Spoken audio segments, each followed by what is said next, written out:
আসসালামু আলাইকুম। আশা করি সকলে ভালো রয়েছেন। আজকে একটি গুরুত্বপূর্ণ বিষয় নিয়ে আলোচনা করব, সেটি হচ্ছে গরুর রুচি বৃদ্ধির ওষুধ। মোটা তাজা করার জন্য গরু কিনবেন, কোরবানির ঈদে অথবা রমজানের ঈদে গরু বিক্রয়ের জন্য প্রস্তুত করবেন। সেক্ষেত্রে অনেকেই কিন্তু খাবার অব্যবস্থাপনার কারণে কিছু সমস্যা হয়ে যেতে পারে, গরুর রুচি কমে যেতে পারে, অথবা বাজার থেকে যখন গরু বিক্রি করা হয় তখন বিভিন্ন দূর দূরান্ত থেকে গরু নিয়ে আসা হয়। সেক্ষেত্রে দেখা যায় বিভিন্ন রোগে আক্রান্ত হয়, রুচি কমে যায়। তাছাড়া দেখা যায় যে সাধারণত বাজারে ওঠানোর সময় গরুকে খুব বেশি করে খাওয়ানো হয়, তার ফলে ফুড পয়জনিং সহ বদহজম সহ ব্লট এবং টিম্পেনাইটিসের কারণে রুচি কমে যেতে পারে। এই ধরনের রুচি কমার ক্ষেত্রে আপনি কী ব্যবস্থা নেবেন, কী ওষুধ খাওয়াবেন, কীভাবে সেটি ম্যানেজ করবেন, সেই বিষয়ে আজকে আলোচনা করব। যারা অনলাইন প্রশিক্ষণ করতে আগ্রহী তারা অবশ্যই ভিডিও ডেসক্রিপশনে দেওয়া ফেসবুক লিঙ্কে প্রবেশ করে ইনবক্স করবেন। যারা ইনবক্সে করতে সমস্যা হবে তারা ফেসবুকে যে কোনো পোস্টে কমেন্ট করে আপনি জানাবেন, অবশ্যই রিপ্লাই পাবেন। তো যে কথা বলছিলাম যে গরু রুচি বৃদ্ধির ঔষধ বা রুচি বৃদ্ধির উপায়, আর সেক্ষেত্রে হচ্ছে যদি আপনি বাজার থেকে গরু কিনে নিয়ে আসেন এবং সেই গরুটি যদি সাধারণত খাবার না খায়, তাহলে কী জন্য না খায় না সেই ব্যবস্থাটা আগে নিতে হবে।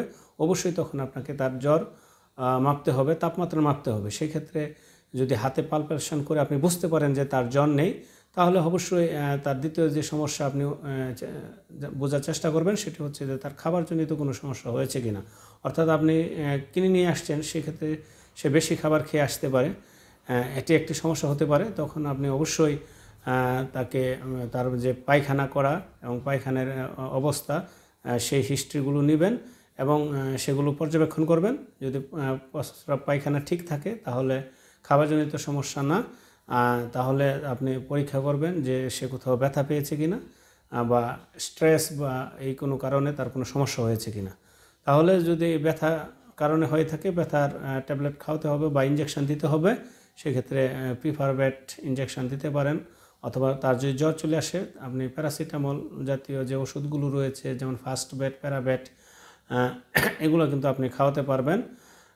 পাশাপাশি যদি রুচিজনিত হয়, সর্বশেষ যে পেট ফাঁফাজনিত বা বদহজমজনিত বা ফুড পয়জনিংয়ের কারণে যদি হয়, ম্যাক্সিমাম ক্ষেত্রে এই কারণে হয়ে থাকে, সেক্ষেত্রে যদি পেট ফাঁফা হয় তাহলে আপনি বিভিন্ন স্টোমাকিক মিক্সার খাওয়াতে হবে, যেমন স্টোমাবেট, জাইমোবেট, হজমিবেট, এগুলো কিন্তু আপনাকে দিতে হবে, তাহলে পেটের গ্যাস কমে যাবে। অনেক সময় দেখা যায় যে পায়খানা আটকে যায় অথবা পায়খানা শক্ত হয়ে যায়, সেক্ষেত্রেও কিন্তু রুচি কমে যেতে পারে।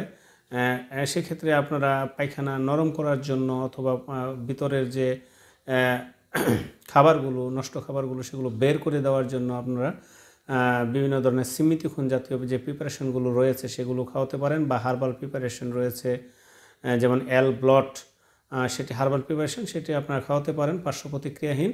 তাহলে খুব তাড়াতাড়ি সেটি পায়খানা বের হয়ে যাবে নরম হয়ে।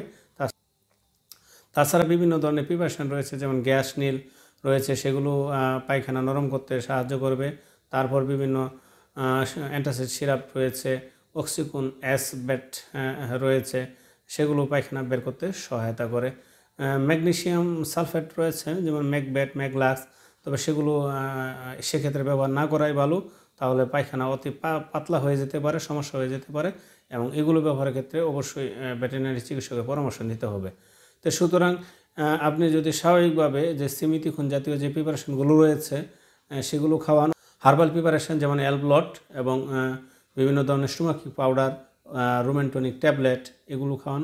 পাশাপাশি প্রিবায়োটিক, কারণ ফুড পয়জনিং হলে অনেক সময় দেখা যায় পিএইচ তারতম্যের কারণে অনেক উপকারী ব্যাকটেরিয়া এই প্রোবায়োটিকগুলো মারা যায়, সেক্ষেত্রে কিন্তু তার রুচি কমে যেতে পারে। সে কিন্তু আপনি স্টোমাকিক পাউডার, জাইমোবেট পাউডার বা স্টোমাপ্লেক্স পাউডার, এগুলো খাওয়ানোর পাশাপাশি প্রোবায়োটিক সাপ্লাই দিতে হবে। সেক্ষেত্রে আপনি প্রোবায়ো গোল্ড অথবা রুমিফোর্ট পাউডার, বায়োগাট, এই যে ওষুধগুলো বিভিন্ন ব্র্যান্ডের ভালো কোম্পানির অথবা ইম্পোর্ট কোম্পানির ওষুধগুলো আপনারা খাওয়াতে পারবেন। সেগুলো আপনাকে রুচি বৃদ্ধিতে খুব দ্রুত সহায়তা করবে। এই রুচি আপনার যদি না থাকে তাহলে কিন্তু অবহেলার কোনো সুযোগ নাই। সুতরাং এই রুচির ঘাটতি পড়লে সাধারণত দুধ কমে যাবে, এটাই স্বাভাবিক। সুতরাং তারপর বিভিন্ন ধরনের ম্যাস্টাইটিসের প্রবলেমও হতে পারে। এজন্য আমরা এই রুচির ঘাটতি যেন না হয় সেই ব্যাপারে সজাগ থাকবো। আমরা প্রথমেই প্রাথমিক চিকিৎসা হিসেবে স্টোমাকিক পাউডার, জাইমোভ্যাট পাউডার বা হজমিভ্যাট পাউডার এগুলো খাওয়াই নিতে পারি। তারপর প্রোবায়োটিক ট্যাবলেট বা পাউডার আমরা খাওয়াতে পারি। এগুলো খাওয়ানোর পরে স্বাভাবিকভাবে অল্প সমস্যা হলে রুচি চলে আসার কথা এবং 2-3 দিন খাওয়ালে আর দ্রুত চলে আসবে। পাশাপাশি পায়খানা আটকে গেলে একটা মহাবিপদ হয় এবং সেই ক্ষেত্রে একটু জটিলতা বাড়ে। সেক্ষেত্রে সিমিথিকুন জাতীয় যে এই ওষুধগুলোর নাম বললাম সেই ওষুধগুলো ব্যবহার করতে হবে। তাহলে কিন্তু আপনার রুচি বৃদ্ধি পাবে। এই যে রুচি বৃদ্ধির এই ওষুধ বা ট্যাবলেটের পাশাপাশি রয়েছে বিভিন্ন ইনজেকশন, যেগুলো ইনজেকশন দ্রুত রুচি বৃদ্ধিতে সহায়তা করে। যেমন সায়ানোক্লোবালামিন এবং বিউটাফসফেন গ্রুপের যে ইনজেকশনটি সেটা কিন্তু রুচি বৃদ্ধিতে সহায়তা করে। বিভিন্ন নামে পাওয়া যায়, যেমন ক্যাটাফোস, কেটুসল, ক্যাটাসল, কেটুফস, অ্যাসল, মেগাসল, বিভিন্ন নামে পাওয়া যায়। ডোজ হচ্ছে সাধারণত বড় গরুর জন্য 20 থেকে 25 মিলি এবং ছোটো গরু বা বাছুরের জন্য সেটি 5 থেকে 15 মিলি দিলেই চলবে। সাধারণত এই ইনজেকশনটি 1 সপ্তাহ পর পর দিতে হয়। সেটি মোটা তাজাকরণ বা হৃষ্টপুষ্টকরণ ক্ষেত্রেও ব্যবহার করা যায়, পাশাপাশি রুচি বৃদ্ধিতেও সহায়তা করা যায়। মেটাবলিক বড পয়জন, ফুড পয়জনিংয়ের ক্ষেত্রেও ব্যবহার করা যায়। সুতরাং এই ইনজেকশনটি আপনার ইচ্ছা করলে দিতে পারবেন যদি তার রুচি তার ব্যাহত হয়। অর্থাৎ আপনি পেটের সমস্যাজনিত ফুড পয়জনিং বা বড হজমের সমস্যার কারণে যদি রুচি কমে যায় তাহলে আপনি এটা দিতে হবে। এগুলো দিলে উপকার পাবেন। আপনি প্রাথমিকভাবে আপনি নিজে নিজে সেগুলো ভালো করতে পারবেন। তারপরে যদি ভালো না হয় অবশ্যই উপজেলা প্রাণী সম্পদ দপ্তর ও ভেটেরিনারি হাসপাতালে যোগাযোগ করবেন, তাহলে কিন্তু আপনার কাজ হবে। তাছাড়া রুমেন মোটিলিটি কমে গেলে, যেমন রুমেনের মুভমেন্ট কমে যায়, সাধারণত রুমেন মুভমেন্টের মাধ্যমে নড়াচড়া করার মাধ্যমে সাধারণত গরুর খাদ্য হজম হয়, কিন্তু সেই মোটিলিটি যদি কমে যায় তাহলে কিন্তু গরুর অবস্থা একদম খারাপ হয়ে যায়। সে রুমেনটন, রুমিজেস্ট, সেগুলো কিন্তু আপনারা খাওয়াতে পারেন। তাহলে রুমেন মোটিলিটি বৃদ্ধি পাবে এবং দ্রুত রুচি বৃদ্ধি পাবে। তাহলে আমি সব রুচি সম্পর্কিত মোটামুটি সব কিছু বললাম। তাছাড়া দেখা যায় যে বিভিন্ন রোগ থেকে সেরে ওঠার পরেও রুচির ঘাটতি দেখা দেয়। কারণ হচ্ছে যে অ্যান্টিবায়োটিক ব্যবহারের ফলে উপকারী ব্যাকটেরিয়া মারা যায়। সেক্ষেত্রে কিন্তু আপনার প্রোবায়োটিক, অ্যান্টিবায়োটিক ব্যবহার শেষে প্রোবায়োটিক ব্যবহার করলে অথবা বিভিন্ন এনজাইম ব্যবহার করলে দ্রুত আপনার রুচি ফিরে আসতে পারে। তো বিভিন্ন ধরনের এনজাইমও রুচি বৃদ্ধিতে সাহায্য করে, যেমন মাল্টিজাইম হাই, সেখানে রয়েছে বিভিন্ন ধরনের এনজাইম, সেই এনজাইম রুচি বৃদ্ধিতে সাহায্য করে। তাছাড়া রয়েছে আপনার বিভিন্ন ধরনের সায়ানোক্লোবালামিন এবং বিটাফসফেন জাতীয় যে ট্যাবলেট, যেমন মেটাবল-বুলাস, এই ট্যাবলেটও কিন্তু রুচি বৃদ্ধিতে সাহায্য করে। তো বাজারে অবশ্যই আপনার বিভিন্ন ধরনের বিভিন্ন কোম্পানির ওষুধ রয়েছে, অবশ্যই ব্র্যান্ডেড কোম্পানির ওষুধ আপনারা খাওয়াবেন। পাশাপাশি যে সরাসরি ইম্পোর্ট করে যে ওষুধ আনা হয় বিভিন্ন দেশ থেকে, আমাদের দেশে রিপ্যাক করা হয় না, সেই ওষুধগুলোও ভালো কোয়ালিটি, গুণগত মান ভালো থাকে, সেগুলো আপনারা খাওয়াতে পারেন, কোনো সমস্যা নেই। সুতরাং এই যে রুচিজনিত যে ওষুধ বা পাউডার, সেগুলো যদি আপনি নিয়মিত খাওয়ান তাহলে রুচি বৃদ্ধি পাবে।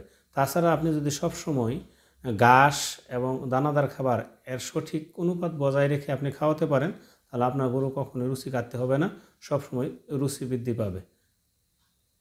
তো যারা অনলাইন প্রশিক্ষণে আগ্রহী তারা অবশ্যই ভিডিও ডেসক্রিপশানে দেওয়া ফেসবুক এর ইনবক্সে যোগাযোগ করবেন। যারা ইনবক্সে প্রবেশ করতে পারবেন না তারা ফেসবুকের যে কোনো পোস্টে আপনারা ঢুকে সেখানে কমেন্ট করে নেবেন, তাহলে রিপ্লাই পাবেন। এবং 7 দিন ব্যাপী প্রশিক্ষণ, প্রথম সপ্তাহে 3 দিন, পরের সপ্তাহে 4 দিন, এভাবে প্রশিক্ষণ নেওয়া হবে এবং প্রশিক্ষণ শেষে আপনাদের প্রত্যেকেরই মূল্যবান প্রশ্নের উত্তর দেওয়া হবে, সমাধান দেওয়া হবে এবং পাশাপাশি আপনাদের প্রাথমিক চিকিৎসা এবং গরু লালন পালন বিষয়ে আপনাকে খামার করার বিষয়ে প্রশিক্ষণ দেওয়া হবে। সেই সাথে আপনাদেরকে একটি নোট দেওয়া হবে, যে নোট আপনার সংরক্ষণে রাখতে পারবেন। তো আজকে এই পর্যন্তই। সকলে ভালো থাকুন, সুস্থ থাকুন, এই আশাবাদ ব্যক্ত করে এখানে শেষ করছি। আসসালামু আলাইকুম ওয়া রাহমাতুল্লাহি ওয়া বারাকাতুহু।